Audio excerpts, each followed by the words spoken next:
inzamba irasamirana.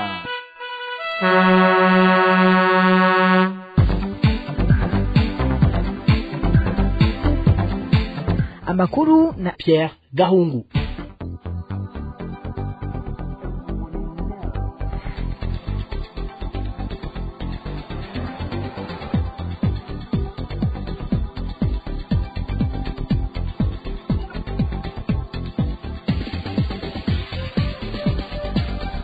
Turi kwa 2025 Mukakaro umwaka wa 2026 tuti namwe bakunzi baraje inzamba agateka kawe ndabaramukije n'abahani ikaze muri ano makuru twabateguriye mu nkundi ndayahereye kuri izi ngingo nkuru ziyagize. Abanyagihugu bo mu gisagara ca Bujumbura bariyamiriza inyifato abapolisi bamwe bagaragaza ku bituro vy'amabisi aho bahohotera abatonze ku mirongo barindiriye ikibunguruza. Nayo mu ntara ya Burunga murakurikira uko abarimyi baho baraje ishinga n'ingene babona igiciro c'ifumbire kigiye kuduga kandi niyo bariye mwirima riheze batarayironka. Abanyagihugu bo muri zone Kigamba muri komine Cankuzo nabo ngo baratewe ubwoba n'ibura ry'amazi muri iyo zone bakavuga ko aho bigeze baja no kuvoma ari mu mwonga kandi yuzuye imicafu. Iyo yari incamake mukanyisase ni inkuru imwe kwayo. Urakeneye kumenya amakuru y'imvaho umviriza radio inzamba agateka kawe ni kuri wezi 3 akaburungu inzamba.org. Ndasubiye kubaha ikaze muri ano makuru tugiye duhere mu gisagara ca Bujumbura aho abanyagihugu bidogera cane ingendo mbi y'abapolisi yo kubarenganya bakabakubita mu gihe baba batonze mu mirongo y'amabisi. Bavuga ko abo bapolisi iyo bisi zije babarenganya bakazana abantu batigeze batonda mu mirongo bakababacisha imbere kubera ko baba babapfumbatishije. Iyi nkuru tuyibaze Julienne Muzinga. Nkuko bishikirizwa na bamwe banyagihugu bakubise nabo bapolisi ngo bafite agahinda n'umubabaro wo kubona ingene abo bapolisi babadutse babakubita inkoni kuko bavuze ukuri kw'ivyo babona bitariko bigenda neza. Bavuga ko kubera ubukene bw'imodoka zibunguruza bashobora kumara amasaha agera kuri 5 batonze imirongo izuba n'inyota bikabiciraho. Birabaje kubona umuntu agira kuvuga ukuri kandi akarenganya. Ibi bintu abapolisi bakora kandi aribo bari bajejwe gucungira umutekano ntibibaho. Oyape twebwe twari ku murongo turindiriye amabisi kuva isaha 7 z'umurango burinze butwirirako tukiri ku mirongo. Ubu kubera ubukene bw'imodoka zikongoruza hari igiti harawe ugasanga hari abantu badatonda baza ku ruhande bagasabaha amafaranga nk'igihumbi cyangwa ibihumbi bibiri abapolisi hamwe n'aba bantu batondesha imodoka ngaha kuri rimwe yacu ya kamera. Imodoka ide nibo babanza kuyijamo. Niho rero bamwe muri twebwe twavuga tubyiyama sinokubesha twagiye tubona b'abapolisi baturengeramwo batangura kudukubita inkoni. Amasenki saba nka jewe aha ku murundi bankubita inkoni none ndanacumbagira ndacababara cyane. None tugire kuvuga ukuri abantu b'Imana tugire kuba twiyamirije akarengane baba bariko baradukorera nibakurikize akarangamutima k'umwuga wabo urabe ko hari icyo tuzovuga. Aha turinde tuvuga ni kubera biba byaturengere bakora. Abanyagihugu basaba abajeje inzego z'umutekano ko bahagurukira iyo ngendo y'abapolisi eka bagashiraho n'urutonde ku bijanye no kunguruza abantu muri iki gihe hari ubukene bw'igitoro. Julienne Muzinga urakenuye. Nayo mu ntara ya Burunga amakenga ni menshi mu barimyi bo muri zone Muyange muri komine Nyanza. Imvu akaba ari uko bafise amakuru ko igiciro c'ifumbire kigiye kuduga kandi niyo barihiye amafaranga mwirima riheze batarayironka. Abo banyagihugu bagasaba abegwa n'ico kibazo kugitorera umuti. Idonido na Jean Baptiste Bireha.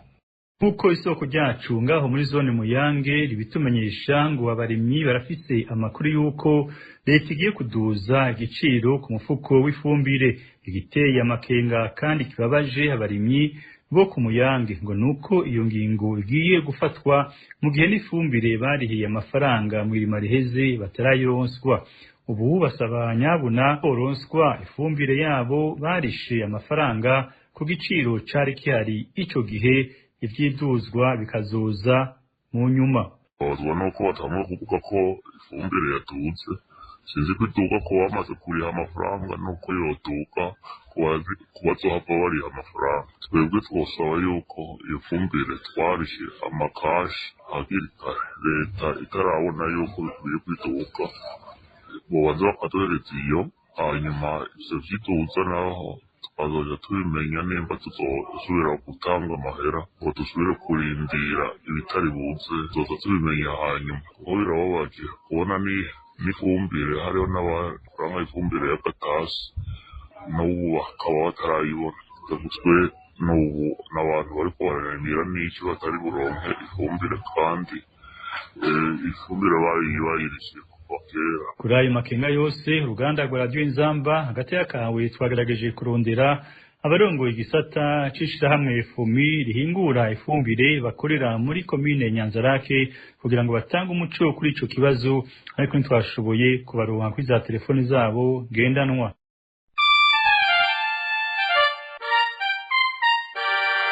Inzamba. Amakuru twabateguriye arabandanya nk'uko nabibabwiye mu ntango zano makuru. Abanyagihugu bo muri zone Kigamba komine Cankuzo iri mu ntara ya Buhumuza baratewe impungenge n'ikibazo c'amazi cimonogoje muri iyo zone. Bavuga ko aho bageze bemera bakaja kuyakura mu mwonga, naho baba babona ko amazi acafuye. Abo banyagihugu bagasaba ko ico kibazo gitorerwa inyishu. Mugenzi wacu Evelyn Mukeshimana abidushikireko. Nk'uko abanyagihugu bavyigana, ico kibazo bakimaranye iminsi itari mike, bakavuga ko naho bagerageza kuyaronka bayatondera imirongo ku buryo basanga hari n'iyindi mirimo bokoze ipfuye. Aho ikibazo c'amazi kirateye amakenga. Amazi yo mu robine aguma acikagurika ku buryo ubu ntokwibuka igihe mperuka kuyakubitira ijisho, kandi hari n'igihe bimara indwi canke irenga atanima risohotse, bigatuma ubuzima bw'abanyagihugu rero twebwe burushirizaho kutugora. Iyo amazi yabuze, twese duhungira ku muhora washizweho ngo ujane amazi ku bitaro vya Kigamba, ariko nawo nyene usanga ucikagurika, kandi kubera ari wizewe n'abantu benshi wasanga imirongo miremire y'abaje kuvoma. Hari naho bifata amasaha menshi cane bataronka amazi, bikamera nabi kurushiriza kuko umwanya twamara tuba tworanguye utundi dukoko. Ivyo vyabaye gutyo, nta yindi nzira ibisigaye uretse kuja kuvoma amazi y'umwonga wa Kagoma. Niho tumaze igihe dukora amazi yo gukoresha, naho tuzi neza ko abayuzuye imicafu turemera tukayakoresha kubera atakundi twogira. Abo banyagihugu batewe ubwoba ko ico kibazo gishobora gukwega indwara zituruka kw'isuku rike, bagasaba bashimitse ko ababijejwe bokwihutira kurondera umuti urama w'ico kibazo, amazi meza akaboneka atagucikagurika, kuko amazi ari ubuzima. Evelyn Mukeshimana, nawe tugushimire. Nkuko vyama ku minsi yose ya gatandatu, ubu ni wa mwanya wo gukurikira ivyanditswe n'ibinyamakuru bitandukanye ku Burundi, mukabishikirizwa na Bertrand Ngendakuriyo. Amakuru yanditswe n'ibinyamakuru kuri Radio Inzamba. Mwaramutse mudukurikiye, kaze muri ano makuru yanditswe n'ibinyamakuru bitandukanye ku Burundi. Dore ano makuru kuvyanditswe n'ikinyamakuru c'iradio ya France RFI kigaruka kwibugwa irengero haraheze imyaka 10 y'umenyesha makuru Jean Bigirimana yakorera ikinyamakuru iwacu. Umenyesha makuru yabuzwe irengero kuwa 22 Mukakaro mwaka wa 2016 mu gihe yaragiye i Bugarama hafi ya Bujumbura. Kubw'ababibonye bavugwa n'ikinyamakuru RFI ngo yoba yatwawe ku nguvu n'imodoka ifise iyo bitabonerana. Inyuma y'imyaka 10 bijanye n'ibugwa irengero ryiwe na gacerere, shiramo ry'abamesha makuru batagira imbibe Reporters sans frontières riranegura kudahana kubandanya, rigasaba abategetsi b'u Burundi gutanga umuco kuri ico caha. Mu gisata ca politike, mugambe wo kwimura ibisigarira by'abahoza no mu Burundi Melchior Ndadaye biracateye ibibazo. Kubw'ikinyamakuru Social Media Burundi, mugambe Fodebu bandanya wiyamiriza ico gikorwa cyo kwimura ibisigarira bikajanwa ku rwibutso ruzoba gubatswe ikiri. Uwo mugambwe wagiriza leta gushaka kubikora utagishije inama abandi, ugasaba guhagarika uwo mugambi gushikaho hazoba ibiganiro bihurikiyemwe bose. Leta ikabitegekanya gukoresha amafaranga ngana n'umuriyaridi w'amafaranga y'amarundi kugira utunganye ico cibutso.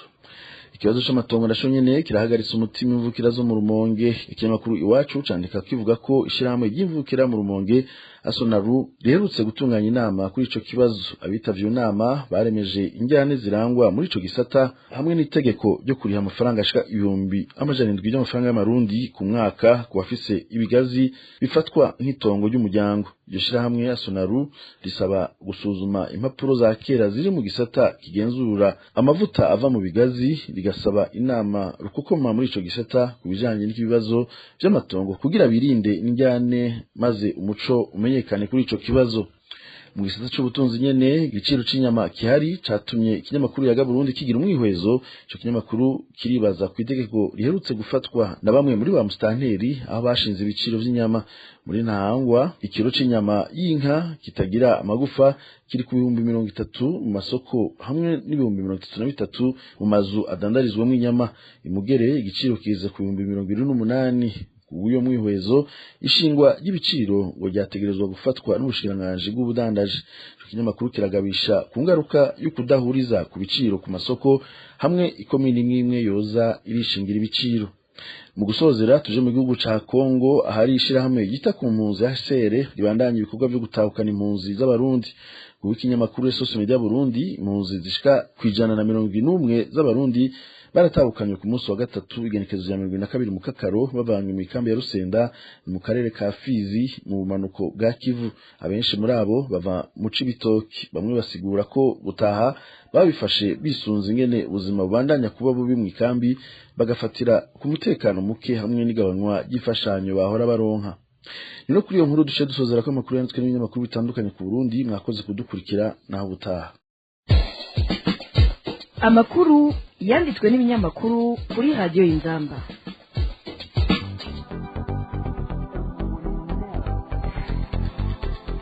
Nino kuri ivyo vyanditswe n'ibinyamakuru bitandukanye ku Burundi duciye dusozerera amakuru twari twabateguriye kuri no wa gatandatu. Nshimire mwebwe mwese abayakurikiye, reka nshimire n'uruganda rwa radio Inzamba agateka kawe gwafashije kuyatororokanya.